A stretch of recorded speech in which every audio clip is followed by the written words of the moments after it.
میں نے یہ سوچا ہی نہیں تھا کہ ایٹمی مرکز کے جنریٹرز کنویں والا ڈھکنا اوپر سے بند ہو سکتا ہے۔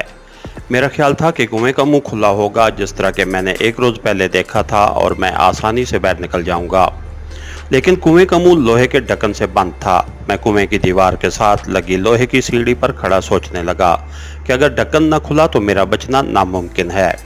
میں نے ایٹمی بھٹی میں جو چاروں ٹائم بم لگائے تھے انہیں 1 گھنٹے بعد پھٹنا تھا اور اس سارے ایٹمی سنٹر اور ریت کے ٹیلوں کے ساتھ مجھے بھی اڑ جانا تھا۔ مجھے اپنی موت کا کوئی خوف نہیں تھا، لیکن میں اس طرح اپنی زندگی کو ضائع ہوتے نہیں دیکھ سکتا تھا۔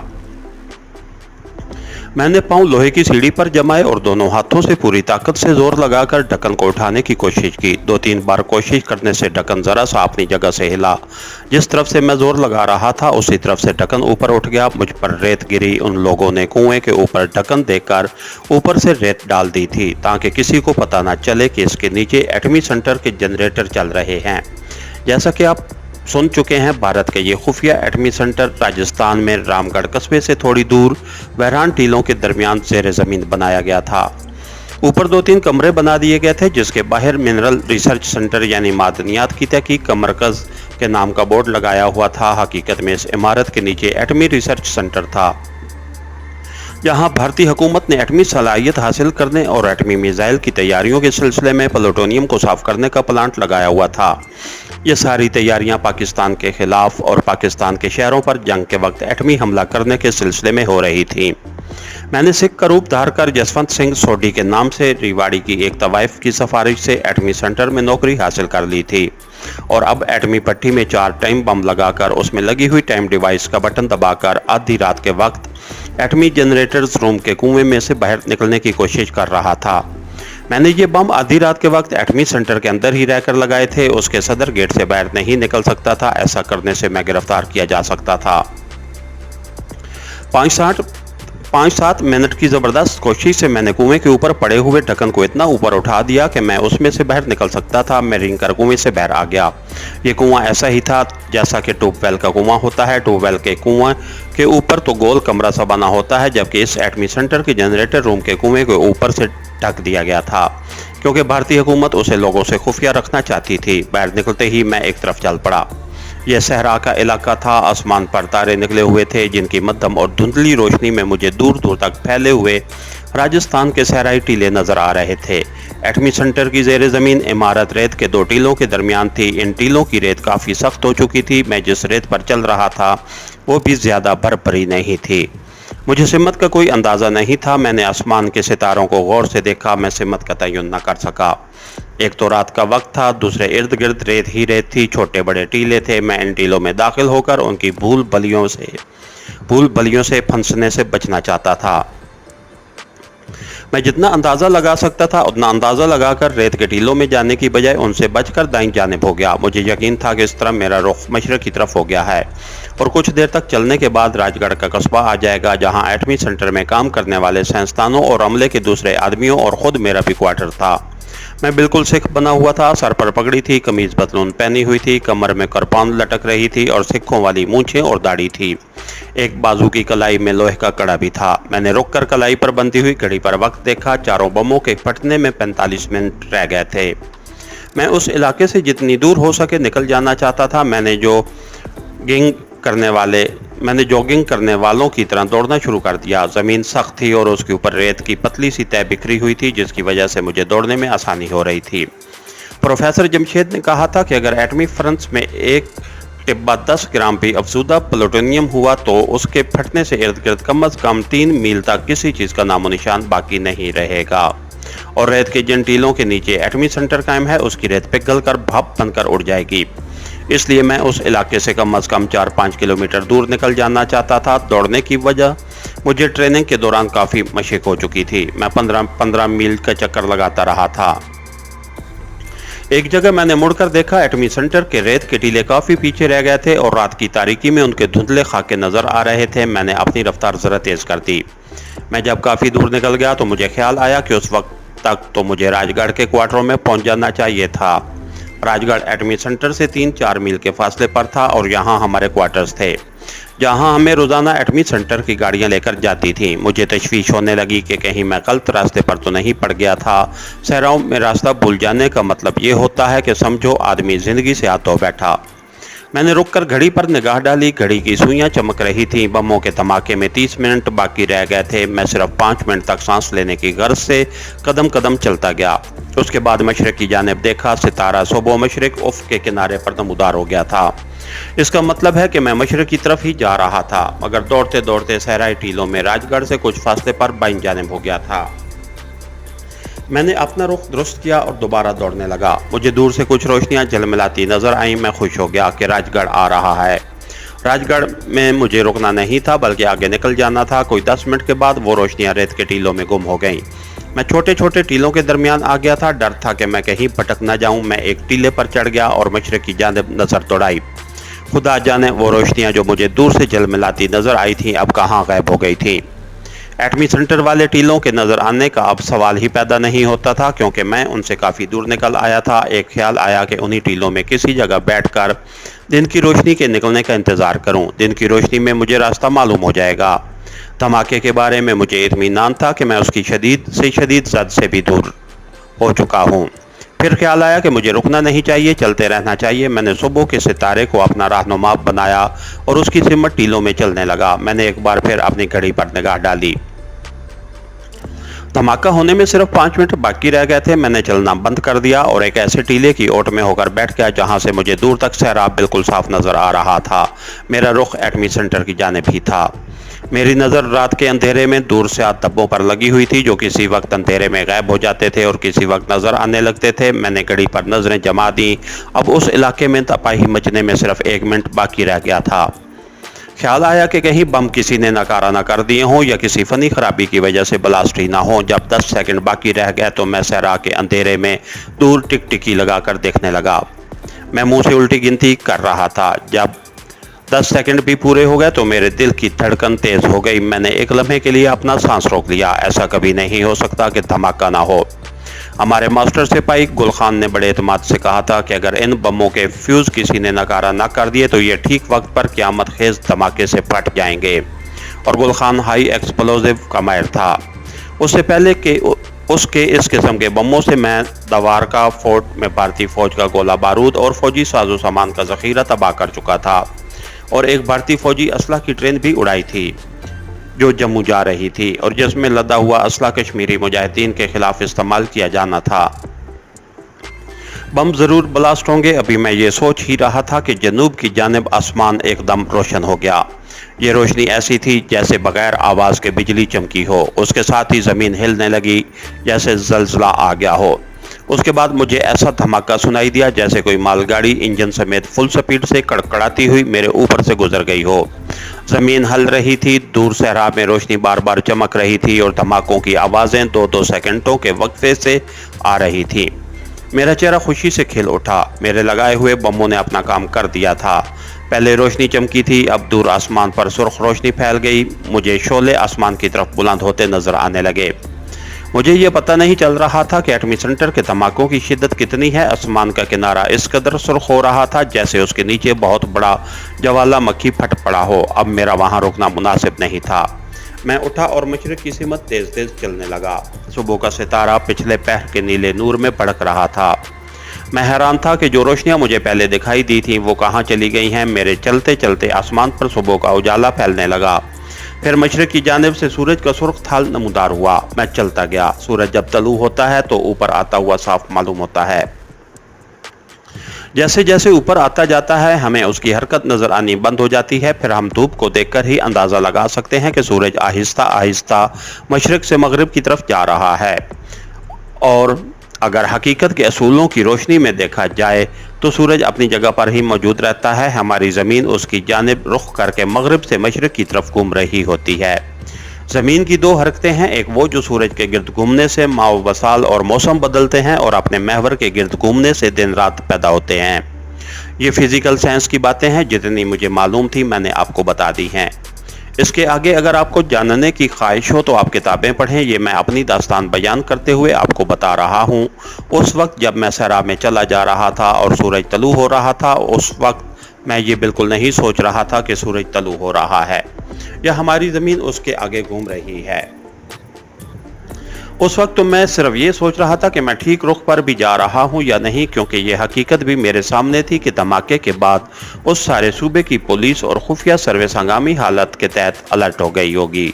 सारे इलाके को पुलिस ने और बहुत मुमकिन है भारतीय फौज ने अपने घेरे में ले लिया हो और जगह जगह नाकाबंदी करके चेकिंग शुरू हो गई हो। मैं अगरचे भारतीय सिख के भेस में था और मैंने एटमी सेंटर की तमाम निशानियां ज़ाया कर दी थीं, लेकिन उसके बावजूद अगर मैं पुलिस या फौज के नरगम में आ गया तो मुझसे पूरी पूछ-गुछ की जाएगी कि मैं कौन हूं और उस वक्त अकेला इस तरफ क्या कर रहा था। बहरहाल मैं कोई आम किस्म का आदमी नहीं था, आला तरीन तरबियत याफ्ता कमांडो था। हर किस्म के हालात से निमटना मेरी ट्रेनिंग में शामिल था। अब मुझे चलते चलते थकन महसूस होने लगी थी, रेत भी गहरी हो गई थी, मेरे जूते रेत में घुसने लगे थे। दूसरी मुसीबत ये थी कि सूरज की रोशनी में भी मुझे दूर दूर तक किसी आबादी या बिजली के खंभों का नामो निशान तक दिखाई नहीं दे रहा था। एक ही खतरा था कि मैं कहीं सहरा में भटक तो नहीं गया। रेत के छोटे टीलों का सिलसिला खत्म हो गया था, अब रेत के बड़े बड़े टिब्बे आ रहे थे। मैंने एक टिब्बे के ऊपर चढ़कर दूर निगाह डाली।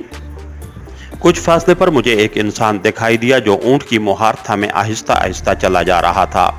मुझे कुछ हौसला हुआ कि मैं आबादी से दूर नहीं हूं। मैंने उस आदमी की तरफ चलना शुरू कर दिया। मैं आगे से होकर जा रहा था। 2-3 टिब्बे अबूर करने के बाद मैं उस जगह आकर खड़ा हो गया जहां से शुतर सवार ने गुजरना था। ऊंट वाला करीब हो रहा था। उसने राजस्थानी देहाती आदमियों की तरह सर पर बड़ा सा पगड़ बांध रखा था, हाथ में लंबी छड़ी थी। वो ऊंट की मुहार था में आहिस्ता आहिस्ता चला आ रहा था। जब मेरे करीब आया तो खुद ही रुक गया और मेरी तरफ देखकर उसने राजस्थानी हिंदुस्तानी में मुझसे पूछा कि मुझे किस गांव में जाना है। मैं उसकी ज़बान यहाँ नहीं लिखूंगा, बल्कि जो कुछ उसने कहा था उसे सादा उर्दू में लिखूंगा। मैंने कहा, महाराज मुझे रिवाड़ी जाना है। उधर थाल में एक संगी साथी से मिलने आया था, रास्ता भूल गया हूँ। ऊंट वाला मुझे अपनी चमकीली और अंदर को धंसी हुई आंखों से देख रहा था। कहने लगा, रिवाड़ी तो इस जानिब है महाराज, चल मैं तुम्हें लिए चलता हूँ। मैं भी रिवाड़ी ही जा रहा हूँ, जानवर के ऊपर बैठ जाओ। ऊंट पर दरख्तों की सूखी टहनियां लदी हुई थीं। शुतर सवार ने मुझे बड़ी मुश्किल से ऊंट के ऊपर चढ़ाकर बिठा दिया। ऊंट ऊपर नीचे होता मुझे झकोले देता चल पड़ा। मुझे ख्याल आ गया कि रिवाड़ी तो काफ़ी दूर है। राजगढ़ से मैं ट्रेन में वहां जाया करता था और 2 घंटे लग जाते थे। ये ऊंट वाला कैसे वहां पहुंचेगा और कब पहुंचेगा? कहीं उसने मुझे किसी और जगह का नाम तो नहीं बता दिया। कुछ फासला तय करने के बाद मैंने उसे पूछा, महाराज जी रिवाड़ी हम कब पहुंचेंगे? ऊंट वाला देहाती अपनी बोली में बोला, आज सारा दिन चलेंगे, रात चौंचानी में गुजारेंगे, दूसरे दिन चलेंगे, दूसरी रात डेरोगढ़ में आएगी, तीसरे दिन पहुंचेंगे रिवाड़ी रात को। मैं परेशान हो गया। मैं इतना लंबा सफ़र ऊंट पर तय नहीं कर सकता था। वैसे भी जिन जगहों के उसने नाम लिए थे वहां पुलिस की नाकाबंदी ज़रूर होगी। मैं किसी मुसीबत में फंस सकता था। मैंने उसे कहा, महाराज तुम मुझे चौंचानी पहुंचा दो, वहां से मैं किसी लारी में बैठकर रिवाड़ी चला जाऊंगा। जैसे तुम्हारी मर्जी महाराज। ऊंट वाला खामोश हो गया।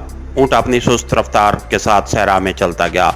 सूरज निकल आने की वजह से गर्मी हो गई थी। मेरी सिक्कों वाली पगड़ी और दाढ़ी की वजह से मुझे ज़्यादा गर्मी लगने लगी थी, मगर मुझे ये तकलीफ बर्दाश्त करनी ही थी, क्योंकि असल में मैं सहरा में भटक गया था और अब मेरा चौंचानी पहुंचना ज़रूरी था। इतना मुझे मालूम था कि डेरों से रिवाड़ी तक रेलगाड़ी जाती है और चौंचानी से मुझे डेरों तक के लिए कोई न कोई लारी मिल सकती थी। रास्ते में एक जगह दरख्तों का एक झुंड आया। ये कीकर की किस्म के दरख्त थे जहाँ ऊंट वाले ने ऊंट को बिठा दिया। मैं उतर पड़ा। यकीन करें, मैं कमांडो ट्रेनिंग के बाद बड़ा सख्त जान हो गया हुआ था, मगर ऊंट की सवारी ने मेरे जिस्म के सारे पेच हिला कर रख दिए थे। यहाँ रेत में एक छोटा सा चश्मा भी बह रहा था। ऊंट वाले ने पोटली खोली, उसमें गुड़ और मकई की रोटियां थीं। उसने एक रोटी और गुड़ मुझे भी दिया। उस रोटी का बहुत मज़ा आया। यहाँ 1 घंटा आराम करने के बाद फिर हमारा सफ़र शुरू हो गया। किसी न किसी तरह शाम होने के कुछ देर बाद चौंचानी पहुँच गए। मैंने ऊँट वाले का शुक्रिया अदा किया। मेरे पास पैसे मौजूद थे। मैंने उसे 10 रुपये देने चाहे, मगर उस नेक दिल इंसान ने ना लिए। चौंचानी एक छोटा सा कस्बा था। बिजली मौजूद थी। मालूम हुआ कि रात को वहाँ से कोई लारी डेरोगढ़ नहीं जाती, सुबह मिलेगी। मैंने सोचा कि लारी अड्डे पर ही रात बसर करनी चाहिए। वहाँ आया तो कई दूसरे मुसाफिर भी वहाँ पड़े थे। मैंने अच्छी तरह से माहौल का जायज़ा लिया। यहाँ मुझे पुलिस का कोई आदमी नज़र ना आया। लोगों को रामगढ़ के एटमी सेंटर के धमाके के बारे में कुछ पता न था। रात किसी न किसी तरह गुजर गई। सुबह के वक्त एक लारी पीछे किसी शहर से आई। उसके ड्राइवर और सवारियों ने बताया कि रामगढ़ में बम फटा है, एक सरकारी दफ्तर उड़ गया है। ये खबर सुनकर मुझे इत्मीनान हो गया कि मेरी मेहनत रायगा नहीं गई। लोग आपस में बातें करने लगे। कोई कहता ये कश्मीरी मुजाहिदीन का काम है, कोई कहता कि ये धमाका कांग्रेस की मुखालिफ जमात ने कराया है। एक मुसाफिर बोला, महाराज अब तो हर जगह धमाके होते हैं, कुछ पता नहीं चलता कौन धमाका कराता है कौन नहीं कराता। ड्राइवर कुर्सी पर बैठा नाश्ता कर रहा था। मैं भी उसके करीब आकर बैठ गया। मैंने पूछा, महाराज जी ये कौन सा सरकारी दफ्तर था जहां बम फटा है? वो कहने लगा, मालूम नहीं, लोग कहते हैं कि कोई सरकारी दफ्तर था, भगवान जाने कैसा बम था। कहते हैं 2 पहाड़ियां भी साथ ही उड़ गई हैं। मैंने हाथ बांधकर आसमान की तरफ देखते हुए कहा, ऐ सच्चे बादशाह तू अपनी कृपा करना। फिर मैंने मजीद सराग रसानी करते हुए ड्राइवर से कहा, महाराज हमारी पुलिस का वहाँ कोई आदमी नहीं था, पुलिस को हमारी सरकार ने किस लिए भर्ती किया हुआ है? ड्राइवर सिगरेट लगाते हुए कहने लगा, सरदार जी पुलिस तो अब खबरदार हुई है, रास्ते में जगह जगह नाकाबंदी की हुई थी। अब क्या होता है, जो होना था वो तो हो गया, पर मैं तो कहता हूँ ये ज़रूर कश्मीर के कमांडो का काम है। इसका मतलब था कि जोनजानी से आगे डेरूगढ़ तक भी रास्ते में पुलिस की चेक पोस्टें ज़रूर होंगी, मगर मेरा जाना ज़रूरी था। इस खतरे से तो मुझे हर हालत में गुजरना ही था। कोई 1 घंटे बाद लारी डेरूगढ़ की तरफ जा रही थी। वहां से किसी दूसरे शहर की तरफ जाना भी उतना ही खतरनाक था। यह सारा रास्ता रेतला था, कहीं कहीं कोई दरख्त नज़र आ जाता था। गर्मी भी काफ़ी थी। लारी कोई 2 घंटे के सफ़र के बाद डेरूगढ़ पहुंची। रास्ते में पुलिस की कोई चेक पोस्ट नहीं थी। डेरूगढ़ भी काफ़ी बड़ा कस्बा था और रेलवे स्टेशन भी था। यहाँ स्टेशन के बाहर अक्सर लोगों को रामगढ़ के धमाके के बारे में बातें करते पाया। लोग खौफजदा थे। उससे पहले फौजी असला की ट्रेन और दवारका का फौजी असले का किला धमाकों की नज़र हो चुका था। लोग इस किस्म के खदशे का इजहार कर रहे थे कि सूबा गुजरात से अब कश्मीरी कमांडोज ने राजस्थान का रुख कर दिया है, यहाँ भी अब किसी जगह धमाके हो सकते हैं। डेरूगढ़ से ट्रेन सीधी रिवाड़ी जाती थी, जहां से मुझे दिल्ली की ट्रेन पकड़नी थी। मैं टिकट लेकर प्लेटफार्म के गेट के पास आया तो देखा कि वहां बावर्दी पुलिस के कुछ सिपाही खड़े थे। वो एक आदमी से अटैची केस को खुलवा कर चेक कर रहे थे। मैं टीटी को टिकट देकर अंदर जाने लगा तो पुलिस ने मुझे रोक लिया। उनमें एक थानेदार भी था। उसने मुझसे मेरा नाम पूछा। मैंने अपना नाम बताया, जसवंत सिंह सोडी। मैंने अपना नाम बदलने की इसलिए ज़रूरत महसूस न की थी कि मुझे मालूम था कि एटमी मरकज़ की सारी एडमिनिस्ट्रेशन, उसके सारे दफातर और दफातर का रिकॉर्ड खौफनाक धमाकों की आग में जलकर राख हो चुका होगा। मेरा नाम एटमी सेंटर की इंतज़ामिया के रजिस्टरों में ही दर्ज था। थानेदार राजस्थान का मालूम होता था। उसने मुझे घूर कर देखा और दूसरा सवाल किया, कहाँ से आ रहे हो? सरदार जी, मैंने इस किस्म के सवालों के जवाब पहले ही से जहन में तैयार कर रखे थे। मैंने कहा, जोनजानी से 2 मील दूर एक गुरुदास्तान है, उसकी यात्रा को गया था। अब वापस दिल्ली जा रहा हूँ। दिल्ली में गुरुद्वारा गुरु तेग बहादुर में ग्रंथी भाई के पास ठहरा हुआ हूँ। वहाँ से वापस अपने शहर अमृतसर चला जाऊँगा। मैंने एक ही बार इन तमाम सवालों के जवाब उसे दे दिए थे जो मेरे ख्याल में वो मुझसे उसके बाद पूछने वाला था। थानेदार ने एक सवाल कर ही दिया, अमृतसर में क्या करते हो? कोतवाली के पास रामगुड़िया हाई स्कूल है, वहाँ हिसाब का टीचर हूँ। मेरे माता पिता भी कोतवाली के पास ही रहते हैं। ठीक है, जाओ। यहाँ से मुझे रात के वक्त दिल्ली की गाड़ी मिली। उस गाड़ी में कुछ मुसाफिर राजगढ़ के भी थे। उन्होंने बताया कि रामगढ़ का पूरा कस्बा और इर्द गिर्द का सारा इलाका धमाके के बाद उड़ गया है। सुना है वहाँ एटम बम बन रहा था। बम वहाँ से काफ़ी दूर राजगढ़ में थे। हमारे मकान की छत उड़ गई। आधा राजगढ़ तबाह हो गया है। हम बड़ी मुश्किल से जान बचाकर वहाँ से भागे हैं। एक मुसाफिर ने कहा, एटम बम चल गया होगा। हाँ जी, आधी रात के वक्त शोले आसमान की तरफ बुलंद होते देखे थे। इतनी गर्मी हो गई थी कि हमने तालाब में छलांगे लगा दी। राजगढ़ के लोग गर्मी में झुलस कर भी मर गए, कोयला हो गए। इसमें कुछ न कुछ मुबालगा जरूर था। गर्मी से मुझे ख्याल आया कि हो सकता है एटमी मरकज़ में मामूली सी मिकदार में अफजूदा प्लूटोनियम मौजूद हो जिसने फटकर गर्मी की शिद्दत में इजाफा कर दिया हो। ऐसी बात हुई हो या ना हुई हो, लेकिन ऐसा ज़रूर हुआ था कि उस एटमी मरकज़ का एटमी प्लांट, रिसर्च लेबॉर्ट्री और सारा कच्चा यूरेनियम और प्लूटोनियम शोले बनकर उड़ गया था। उस वाक़े से भारतीय हुकूमत जो एटमी मिसाइल और प्लूटोनियम वारहेड असला की इब्तदाई तैयारियां कर रही थी, वो 5 से 10 साल तक पीछे जा पड़ी थी और हम यही चाहते थे। रात के पिछले पहर ट्रेन ने मुझे रेवाड़ी पहुंचाया, जहां हर किसी की ज़बान पर एटमी धमाके का जिक्र था और लोगों में काफ़ी खौफ व हिरास पाया जाता था। कुछ लोगों को मैंने ये कहते भी सुना कि भारत ने जो एटम बम बनाया हुआ था वो फट गया है और सारा राजस्थान तबाह हो गया है। रेवाड़ी के रेलवे स्टेशन पर पुलिस की भारी तादाद मौजूद थी और मुसाफिरों के सामान की चेकिंग हो रही थी। मेरे पास कोई सामान नहीं था। दिल्ली वाली ट्रेन कोई 1 घंटे बाद रवाना होने वाली थी। मैं प्लेटफार्म पर खड़े एक खाली डब्बे में जाकर लेट गया। ज़ाहिर ये किया कि मुसाफिर हूँ और डब्बा खाली देखकर वहाँ सोने आ गया हूँ। थोड़ी देर ही गुजरी होगी कि डब्बे को धचका लगा। मैंने उठकर खिड़की में से बाहर देखा। डब्बे के साथ एक शंट करता इंजन आकर लग गया था और अब उसे खींचकर प्लेटफार्म से ले जाने वाला था। मैं जल्दी से उतरकर सामने प्लेटफार्म के लोहे के सतून के पास आकर खड़ा हो गया। करीब ही छोटा सा खोखा था जहां दिल्ली और जयपुर में छपने वाले हिंदी उर्दू के अखबार पड़े थे। मैं उर्दू के अखबार उठाकर पढ़ने लगा। उस पर रामगढ़ के धमाके की खबर जली हरूफ से छपी हुई थी। मैंने अखबार खरीद लिया और एक तरफ बैठकर सारी खबर पढ़ डाली। उस खबर से साफ लगता था कि गवर्नमेंट ने असली नुकसान ज़ाहिर नहीं होने दिया। खबर में सिर्फ यही बताया गया था कि रामगढ़ के मादनियात के रिसर्च सेंटर में किसी कश्मीरी कमांडो ने बम रख दिया था जो फट गया, जिससे इमारत को शदीद नुकसान पहुंचा और आग लग गई। 2 आदमी हलाक हो गए और 4 जख्मी हुए हैं। ये सरासर झूठी खबर थी। भारतीय हुकूमत ने असल खबर को छुपा लिया था। हुकूमत असली खबर शाया करवा ही नहीं सकती थी, लेकिन लोगों की ज़बानी मुझे मालूम हो गई थी और ख़ुद मैंने सहरा में रात को एटमी सेंटर के शोले आसमान की तरफ बुलंद होते देखे थे। मैं दूसरे रोज़ दिल्ली पहुंच गया, जहां भी अखबारों में एटमी सेंटर की तबाही की खबरें छपी हुई थीं। मैं स्टेशन से सीधा बस्ती निज़ामुद्दीन पहुंचा।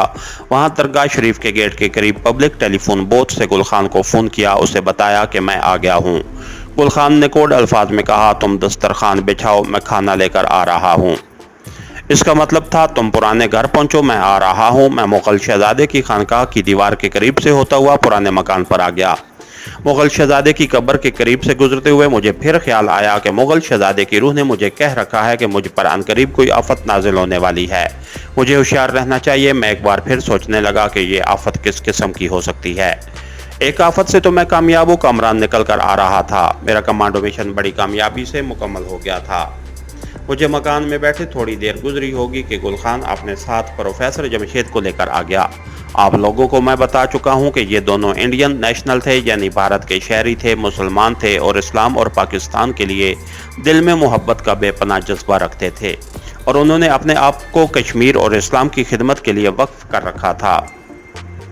ये ना तो पाकिस्तान के जासूस थे और ना उन्हें किसी और मुल्क ने इंडिया में जासूसी करने पर मजबूर किया था। ये सिर्फ पाकिस्तान और इस्लाम की सरबुलंदी और इस्तेकाम और कश्मीर की आज़ादी की खातिर अपने तरीके से जिहाद कर रहे थे। ये दिल्ली में मेरे मास्टर सिपाही थे और उनकी निगरानी और हदायत के तहत ही मेरे कमांडो मिशन तरतीब पाते थे।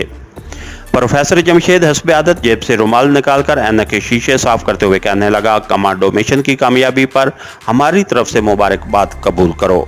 गुल खान ने भी मुझे मुबारकबाद दी और कहा, भारत सरकार ने हकीकत को छुपाने की नाकाम कोशिश की है, मगर सब लोगों को पता चल गया है कि राजस्थान में रामगढ़ के मकाम पर जो ज़ेर ज़मीन एटमी रिसर्च सेंटर कैंप था वो बिल्कुल तबाह हो गया है। मैंने कहा, असल तबाही कितनी हुई है? क्या वहाँ ताबकारी भी फैली है? ये सवाल मैंने प्रोफेसर जमशेद से किया था, जो न्यूक्लियर फिजिक्स में BA कर चुका था। वो कहने लगा, नहीं, ऐसी कोई बात नहीं हुई। उसकी वजह यह है कि वहाँ अभी प्लूटोनियम और यूरेनियम कच्ची हालत में थी, उसकी प्रोसेसिंग ही हो रही थी। अगर प्लूटोनियम की मामूली सी मिकदार भी अफजूदा हो चुकी होती तो जैसा कि मैंने तुम्हें पहले बताया था, आसपास का 3 मील का इलाका जलकर भस्म हो गया होता और एटमी ताबकारी का असर रेवाड़ी और जयपुर तक फैल सकता था। गुल खान ने कहा, लेकिन एटमी रिसर्च सेंटर का नामो निशान तक बाकी नहीं रहा।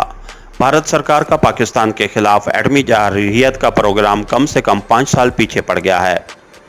प्रोफेसर जमशेद आंखों पर चश्मा लगाते हुए बोला, मेरे अंदाजे के मुताबिक कम अज कम 7 साल के लिए ये प्रोग्राम जरूर पीछे पड़ गया है, लेकिन भारत इस प्रोग्राम से दस्तबरदार नहीं होगा।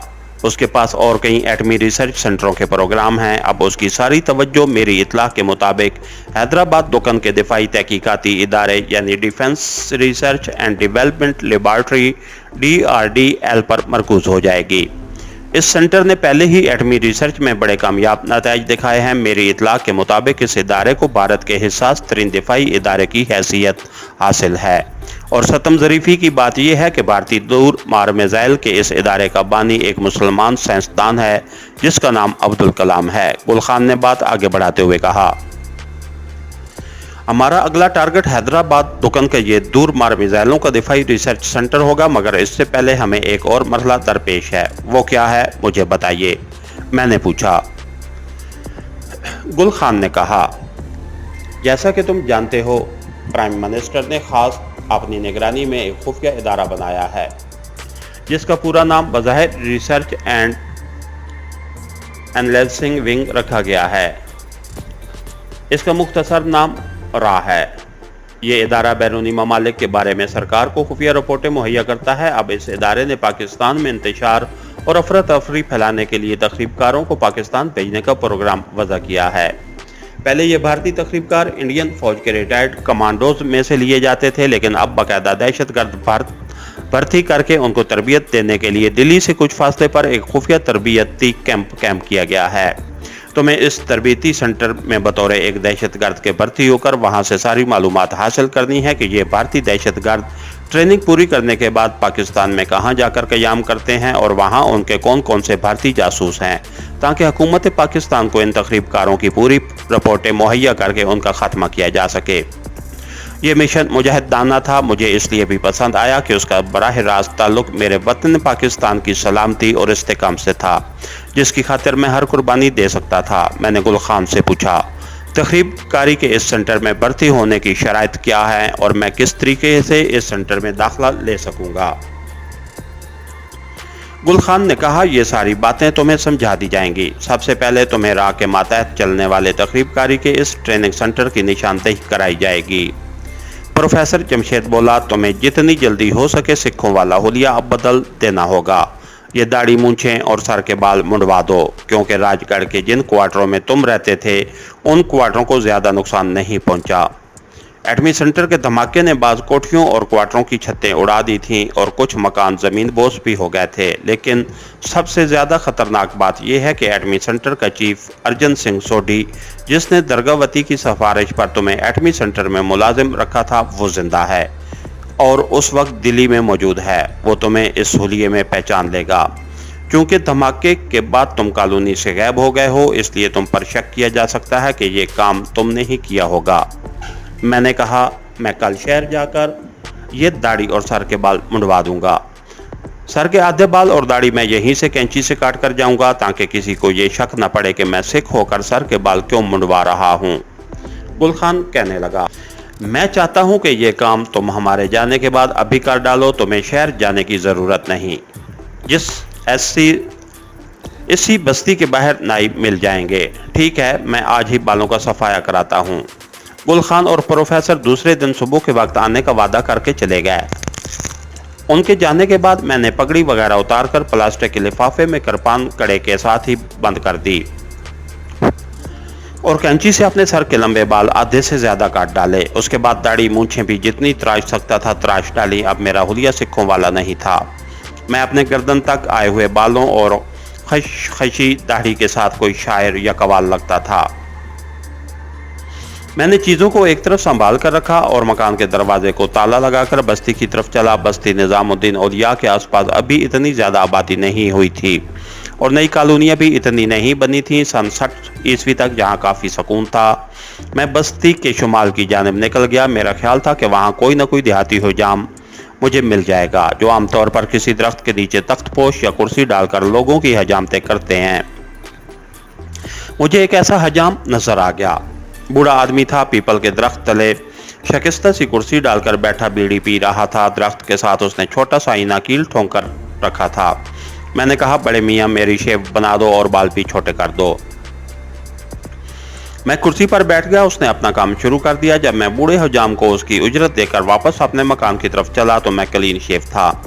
दाढ़ी मूंछें गायब थीं, सर के बाल एयरफोर्स के कैडेटों की तरह बहुत छोटे छोटे हो गए थे। मेरा पूरा हुलिया बदल गया था। अब मैं अपनी असल शक्ल में वापस आ चुका था। दोपहर का खाना मैंने एक छोटे से रेस्तोरां में खाया और मकान में आकर लेट गया। मैं शाम तक मकान ही में रहा और अपने नए मिशन के बारे में गौर करता रहा। मुझे इस इत्तला से काफ़ी तशवीश हो रही थी कि राह ने पाकिस्तान में अपने तकरीबकारों की ट्रेनिंग के लिए बाकायदा ट्रेनिंग सेंटर बना दिया है और ये लोग पाकिस्तान में तकरीबकारी की बाकायदा मुहिम शुरू करने वाले हैं। मैं चाहता था कि उससे पहले कि ये तकरीबकार तरबियत हासिल करने के बाद पाकिस्तान में दाखिल हों, उन्हें एक एक करके जहन्नम में पहुंचा दूं और मैंने ये अहद कर दिया, इन तकरीबकारों में से किसी एक को भी जिंदा न छोड़ूंगा। सबसे दुश्वार मरहला उस ट्रेनिंग सेंटर में दाखिल होने का था। जाहिर है वहां दाखिल होने वाले का पूरा रिकॉर्ड चेक किया जाता होगा। ये बात खास तौर पर देखी जाती होगी कि ये उम्मीदवार इंडियन नेशनल हो और उसका झुकाव पाकिस्तान की तरफ ना हो, बल्कि कट्टर किस्म का मुतासिब हिंदू हो। गुल खान और प्रोफेसर जमशेद ने मुझे उम्मीद दिलाई थी कि वो यहाँ मेरे दाखिले का इंतज़ाम कर देंगे। मुझे पूरी तवक्को थी कि चूँकि उन लोगों का असर रसूख हर तबके में है, इसलिए मुझे तकरीबकारी के सेंटर में दाखिला मिल जाएगा। मैंने गुल खान और प्रोफेसर में से किसी को मुग़ल शहजादे की रूह की इस पेशगोई के बारे में कुछ नहीं बताया था कि मुझ पर अनकरीब एक आफत नाजिल होने वाली है, और चंद्रिका की बदरूह का भी उनसे जिक्र नहीं किया था, जो अब मेरी दुश्मन बन चुकी थी और किसी भी मरले पर मुझ पर हमला आवर हो सकती थी। ये बातें उन्हें बताने की कोई ज़रूरत नहीं थी। दूसरे दिन गुल खान और प्रोफेसर जमशेद अपने वक्त पर मकान पर पहुंच गया। वो नाश्ता और चाय की थर्मस अपने साथ लाए थे। नाश्ते के बाद असल मौजू पर गुफ्तगू शुरू हो गई। प्रोफेसर जमशेद जेब से रुमाल निकालकर ऐनक के शीशे साफ करते हुए बोला, तकरीबकारी का ये ट्रेनिंग सेंटर यहाँ से शुमाल की जानिब 15 मील के फासले पर एक पुराने किले में कैंप किया गया है। उसको खुफिया रखने की खातिर बाहर एक छोटा सा बोर्ड लगा दिया गया है जिस पर राष्ट्रीय सेवक सिंह लिखा हुआ है। जाहिर यह किया गया है कि यहाँ हंगामी हालात में शहर में अमन बहाल रखने और पब्लिक की खिदमत के वास्ते रजाकारों को ट्रेनिंग दी जाती है। मैंने इसकी बात काटते हुए पूछा, लेकिन प्रोफेसर, इस तरबीती सेंटर में भर्ती होने की तो बड़ी कड़ी शराइत होंगी, मैं वहाँ कैसे भर्ती हो सकूँगा? उस पर गुल खान मुझसे मुखातिब होकर बोला, ये काम तुम हम पर छोड़ दो, हम जानते हैं कि तुम्हें उस सेंटर में कैसे भर्ती कराया जाएगा। तुम्हें सिर्फ एक कहानी करनी होगी और उसे कोई अच्छी तरह से याद करना होगा। कहानी ये होगी कि तुम ब्राह्मण हिंदू हो, तुम्हारे माता पिता फसादात के वक्त पाकिस्तान में मारे गए थे, तुम पाकिस्तान से अपने माता पिता का बदला लेना चाहते हो जिसकी तुमने बचपन में ही कसम खाई थी। दिल्ली में एक कांग्रेसी मुसलमान है जो बदबख्त मुसलमान होकर भी पाकिस्तान के खिलाफ है और राष्ट्रीय सेवक संघ का बड़ा चहेता है। हमने उस पर यह ज़हर किया हुआ है कि हम भी नेशनलिस्ट मुसलमान हैं और कांग्रेस को पसंद करते हैं और पाकिस्तान के खिलाफ हैं। इस किस्म के आदमी से दोस्ती किए बगैर हम पाकिस्तान के खिलाफ उनके नापाक अज़ाइम से बाखबर नहीं हो सकते। इसलिए हमने उस कट्टर कांग्रेसी मुसलमान को अपना हमदर्द बना लिया हुआ है। इस आदमी का नाम रहीम बख्श है। तुम्हें तकरीबकारी की तरबियती सेंटर में भर्ती करवाने के लिए हम उस कांग्रेसी की मदद लेंगे। पहले हम तुम्हें उससे मिलाएंगे, तुम उसके आगे जो बातें करोगे वो हम तुम्हें बता देंगे। हमें ये भी खबर मिल चुकी है कि उस आदमी रहीम बख्श के कांग्रेसी तकरीबकारी ट्रेनिंग सेंटर के डायरेक्टर लक्ष्मी दयाल से गहरे तल्लुकात हैं। हमें इस सिलसिले में मज़ीद कुछ मालूमात हासिल कर लेने दो। जैसे ही हमारी मालूमात मुकम्मल हो गई हम तुम्हें कांग्रेसी मुसलमान के पास ले चलेंगे। उस दिन से मेरे नए कमांडो मिशन पर काम शुरू हो गया। एक हफ्ता गुजर गया। इस दौरान मैं गुल खान की हदायत के मुताबिक मकान में ही बंद रहा। उसकी हदायत के मुताबिक मैंने हिंदी में लिखी हुई गीता का मुताला भी शुरू कर दिया। हिंदी ज़बान में रवानी से पढ़ भी लेता था और लिख भी लेता था। गुजरात में मीनाक्षी के यहाँ रहकर मैंने गुजराती ज़बान भी बोलनी सीख ली थी। हिंदू देवमाला और संस्कृत का तफसील से मुताला मैं कश्मीर के बुजुर्ग सूफ़ी की मदद से कर चुका था। ये बातें मेरे कमांडो कैरियर के लिए बहुत ज़रूरी थीं क्योंकि मैं दुश्मन मुल्क में था और दुश्मन मुल्क में रहते हुए और वहाँ उनके पाकिस्तान दुश्मन अज़ाइम को तबाह करने के लिए दुश्मन की ज़बान और उसके कल्चर का जानना बहुत ज़रूरी था। गुल खान ने मुझे गीता की एक छोटी सी किताब भिजवा दी थी। मैं रात के वक्त मोमबत्ती की रोशनी में उसे कहीं कहीं से पढ़ लिया करता था। इस मकान में बत्ती नहीं थी और रात के वक्त मैं मोमबत्ती इस तरह रोशन रख सकता था कि उसकी रोशनी खिड़कियों पर न पड़े। इस दौरान गुल खान और प्रोफेसर जमशेद कांग्रेसी मुसलमान के साथ अपने मिशन में मसरूफ रहे। एक हफ्ते के बाद गुल खान अकेला शाम के वक्त मेरे पास आया और उसने बताया कि पुराने किले वाले ट्रेनिंग सेंटर में मेरे दाखिले के लिए राह हमवार कर दी गई है। कल दोपहर के बाद तुम मेरे साथ कांग्रेसी मुसलमान रहीम बख्श के यहाँ चलोगे। तुम्हारे बारे में मैंने उन्हें यही बताया है कि तुम्हारा नाम मुरली प्रसाद है। तुम्हारे माता पिता लाहौर में फसादात में मारे गए थे। तुम आज़ादी मिलने के बाद अब तक भारत के मुख्तलिफ शहरों में दर बदर फिरते रहे हो। दिल्ली में तुम्हारी मुझसे मुलाकात हो गई। तुमने मेरे आगे इस ख्वाहिश का इजहार किया कि मैं पाकिस्तान से अपने माता पिता की मौत का बदला लेना चाहता हूँ और आगे मैं बात कर लूँगा। कुछ देर तक मुझसे बातें करते रहने के बाद गुल खान अगले रोज़ दोपहर के बाद आने का कहकर चला गया। दूसरे रोज़ वो ठीक वक्त पर मेरे पास पहुंच गया। वो मेरे लिए तंग मोहरी का हिंदुओं वाला पाजामा और खदर का कुर्ता, नेहरू किट जैकेट और खदर की कांग्रेसी टाइप की सदरी भी लाया था। ये कपड़े पुराने हो रहे थे, नए नहीं थे। मैंने उसी वक्त उन्हें पहन लिया। इस मिशन की राह में जो सबसे बड़ा खतरा दरपेश था, मैंने उसके बारे में गुल खान से कहा। वहाँ मेरी मेडिकल चेकअप तो ज़रूर होगी। इस सूरत में मैं अपने मुसलमान होने को ना छुपा सकूँगा। बेहतर होता कि मुझे कट्टर कांग्रेसी मुसलमान की हैसियत से मुतारफ़ कराया जाता। गुल खान ने कहा, पहली बात तो ये है कि ये लोग किसी मुसलमान को खा वो कितना ही कट्टर कांग्रेसी क्यों ना हो भर्ती नहीं करते। ये उनका पहला असूल है कि तकरीबकार हिंदू ही लिया जाएगा। वो सिख पर भी भरोसा नहीं करते। दूसरी बात यह है कि ये हकीकत मेरे पेश नज़र थी। जिस शख्स की सिफारिश पर तुम्हें तकरीबकारी के तरबीती सेंटर में भर्ती कराया जा रहा है, उसका इस कदर असर व रसूख है कि तुम्हारे मेडिकल चेकअप का मरला ही नहीं आएगा। इस बारे में मैंने पूरा इत्मीनान कर लिया है। फिर मैं तैयार हूँ। मैंने सीने पर हाथ रखते हुए कहा। कुछ देर के बाद मैं और गुल खान मोटर रक्षा में बैठे थे और रक्षा दिल्ली के बाजारों में दौड़ता चला जा रहा था। कांग्रेसी मुसलमान रहीम बख्श का मकान हिंदुओं के मोहल्ले में एक मंदिर के पहलू में था। उसके मकान के बाहर कांग्रेस का झंडा लगा हुआ था। उस मोहल्ले में दाखिल होते वक्त गुल खान ने भी जेब से गांधी कैप निकालकर पहन ली थी। उसने दरवाजे पर दस्तक दी। एक लड़के ने दरवाज़ा खोला। गुल खान ने अपना नाम बताया और कहा, रहीम साहब से कहो कि हम मिलने आए हैं। ये तो मैं आपको पहले ही सुना चुका हूँ कि गुल खान का असली नाम गुल खान नहीं था और प्रोफेसर जमशेद का भी ये नाम नहीं था। मैंने उनके फर्जी नाम लिख रखे हैं। लड़का अंदर चला गया। थोड़ी देर बाद आया और हमें एक कमरे में बिठा दिया। छोटा सा कमरा था। कुर्सियाँ और सोफ़ा सेट पड़ा था। दीवारों पर तमाम कांग्रेसी लीडरों की तस्वीरें लगी थीं। इतने में एक पुख्ता उम्र का अकैरे बदन का आदमी अंदर दाखिल हुआ। उसके सर पर गांधी कैप थी। खदर का कांग्रेसी कुर्ता पजामा पहन रखा था। शक्ल ही से ये शख्स बददिमाग और मुतासिब किस्म का हिंदू लगता था, हालांकि वो मुसलमान के घर पैदा हुआ था। मैंने गुल खान की हदायत के मुताबिक उठकर हाथ बांधकर प्रणाम किया। उस आदमी ने मुझे सर से पांव तक देखा और हाथ से बैठने का इशारा किया। गुल खान ने बात शुरू कर दी।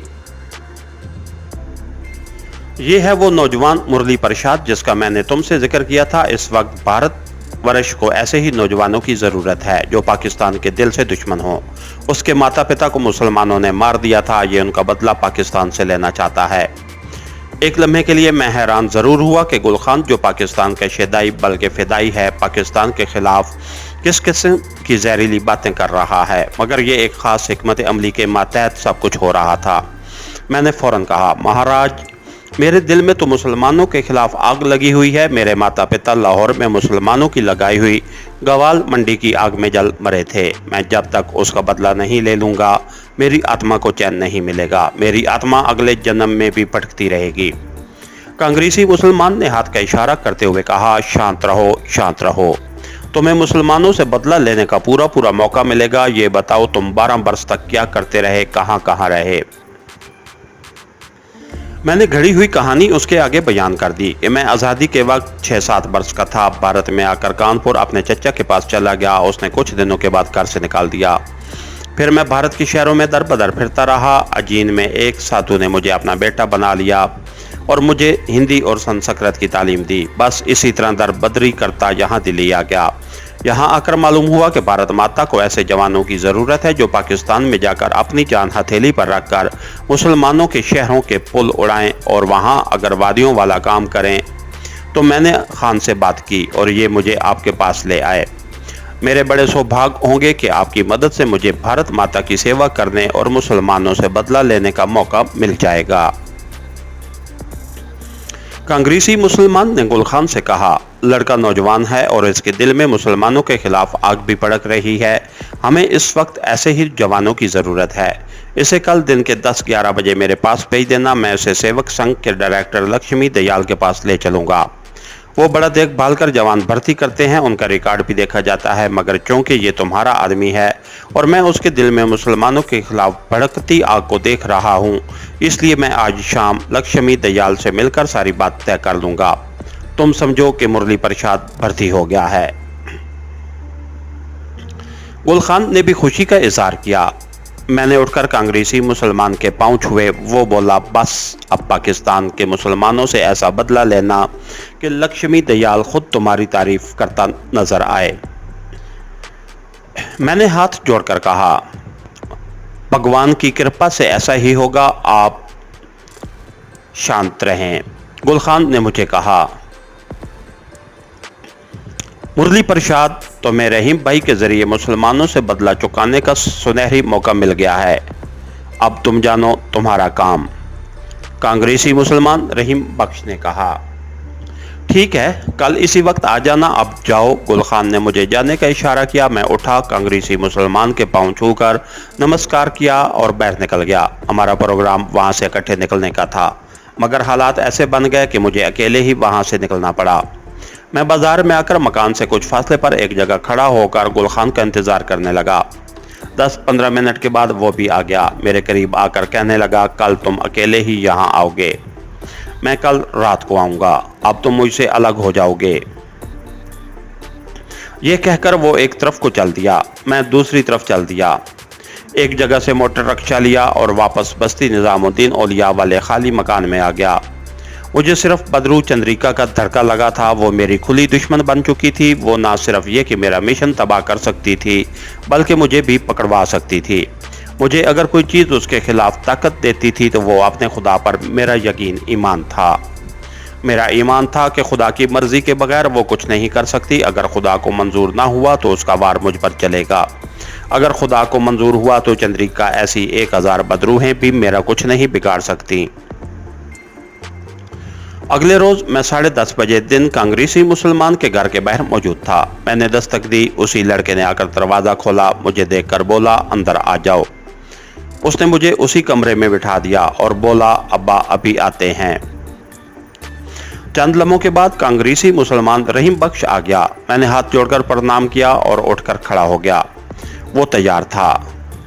कहने लगा, चलो आओ, मेरे साथ आओ। उसके पास एक छोटी सी गाड़ी थी जो मोहल्ले से बाहर बाजार में एक तरफ खड़ी थी। उसने मुझे साथ बिठाया और गाड़ी चल पड़ी। वो खुद गाड़ी चला रहा था। सारा रास्ता वो पाकिस्तान के लीडरों के खिलाफ और कांग्रेसी लीडरों की हमायत में बातें करता रहा। मैं हैरान था कि ये शख्स मुसलमान किस तरफ से है। अगर ये इस किस्म की बातें करता है तो ये हिंदू क्यों नहीं हो जाता? उसे मुसलमान कहलाने का कोई हक नहीं है। इंडिया में इस किस्म के हिंदू नुमा मुसलमानों से ये मेरी पहली मुलाकात थी।